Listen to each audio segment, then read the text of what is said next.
کفار مکہ کے ظلم و ستم اور روک تھام کے باوجود اسلام تیزی سے بڑھتا رہا۔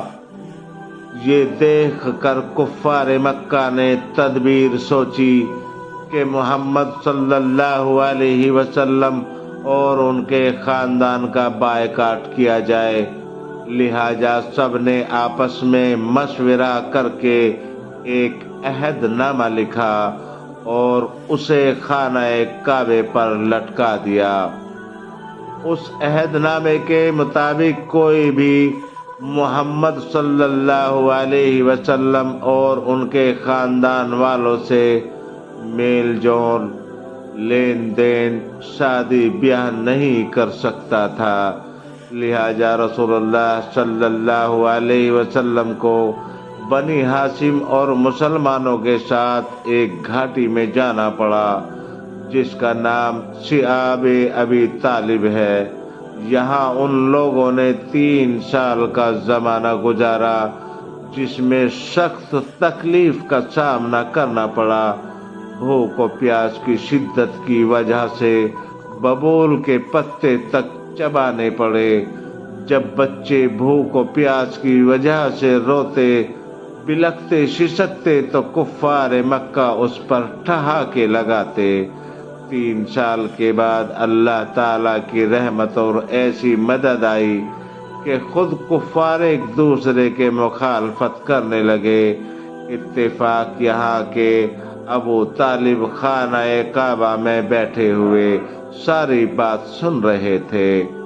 وہ وہاں سے اٹھ کر کفار کے سامنے آئے اور کہا، رات محمد نے مجھے یہ کہا، عہد نامے کے سارے الفاظ دیمک چاٹ گئی ہے، صرف بسم اللہ الرحمن الرحیم بطور عنوان باقی ہے۔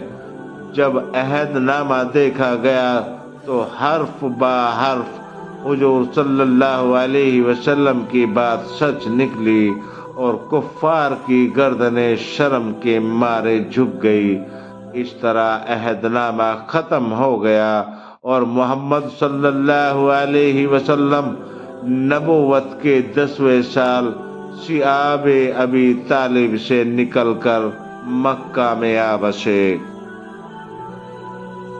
حضور صلی اللہ علیہ وسلم کا معجزہ۔ حضرت انس رضی اللہ تعالی عنہ ایک مرتبہ قبا تشریف لے گئے۔ وہاں کے لوگوں سے پوچھا، کنواں کہاں ہے؟ لوگوں نے بتلایا۔ وہاں پہنچ کر دیکھا تو فرمایا، ہاں یہ وہی کنواں ہے جس میں سے لوگ اپنی ضرورت کے لیے پانی لے جایا کرتے تھے تو پانی بہت کم ہو جاتا تھا۔ ایک بار آپ نبی کریم صلی اللہ علیہ وسلم اس کنویں پر تشریف لائے اور بڑا ڈول بھر کر پانی نکلوایا اور اس میں سے کچھ پیا اور بقیہ پانی میں یا تو وضو کیا یا پھر اس میں اپنا تھوک مبارک ڈالا اور پھر فرمایا، اس کو کنویں میں ڈال دو۔ حضرت انس رضی اللہ تعالی عنہ فرماتے ہیں کہ اس دن سے پانی آج تک کم نہیں ہوا۔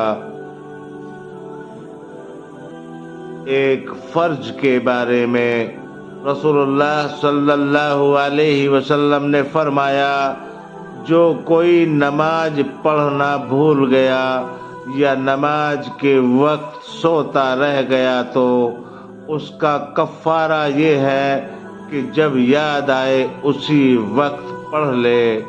فائدہ، اگر کسی شخص کی نماز کسی عذر کی وجہ سے چھوٹ جائے یا سونے کی حالت میں نماز کا وقت گزر جائے تو بعد میں اس کو پڑھنا فرض ہے۔ یہ حدیث ترمذی سے لی گئی ہے۔ ایک اہم عمل کی فضیلت۔ رسول اللہ صلی اللہ علیہ وسلم نے فرمایا، جب آدم کی اولاد کا انتقال ہوتا ہے تو 3 کاموں کے علاوہ اس کے عمل کا سلسلہ ختم ہو جاتا ہے۔ نمبر 1 صدقہ جاریہ، نمبر 2 وہ علم جس سے لوگ فائدہ اٹھائیں۔ نمبر 3، ایسی نیک اولاد جو اس کے لیے دعائیں مغفرت کرتی رہے۔ یہ حدیث مسلم سے لی گئی ہے۔ ایک گناہ کے بارے میں قرآن میں اللہ تعالیٰ فرماتا ہے، جس کو تم اللہ کے سوا پکارتے ہو وہ کھجور کی گٹھلی کے ایک چھلکے کا بھی اختیار نہیں رکھتے۔ اگر تم ان کو پکارو بھی وہ تمہاری پکار سن بھی نہیں سکتے، اور اگر بالفرض سن بھی لیتے ہیں تمہاری ضرورت پوری نہ کر سکیں گے، اور قیامت کے دن تمہارے شرک کی مخالفت وہ انکار کریں گے۔ سورہ فاطر۔ دنیا کے بارے میں قرآن میں اللہ تعالیٰ فرماتا ہے، اسی بارش کے پانی کے ذریعے اللہ تعالیٰ تمہارے لیے کھیتی، زیتون، کھجور اور انگور اور ہر قسم کے پھل اگاتا ہے۔ یقیناً ان چیزوں میں غور و فکر کرنے والوں کے لیے بڑی نشانیاں ہیں۔ سورہ نحل۔ آخرت کے بارے میں رسول اللہ صلی اللہ علیہ وسلم نے فرمایا، جہنم کے 7 دروازے ہیں، ہر 2 دروازوں کے درمیان کا فاصلہ ایک سوار آدمی کے 70 سال چلنے کے برابر ہے۔ یہ حدیث مستدرک سے لی گئی ہے۔ طب نبوی سے علاج۔ رسول اللہ صلی اللہ علیہ وسلم نے فرمایا، بیماریوں میں سے موت کے سوا ایسی کوئی بیماری نہیں جس کے لیے کلونجی میں شفا نہ ہو۔ یہ حدیث مسلم سے لی گئی ہے۔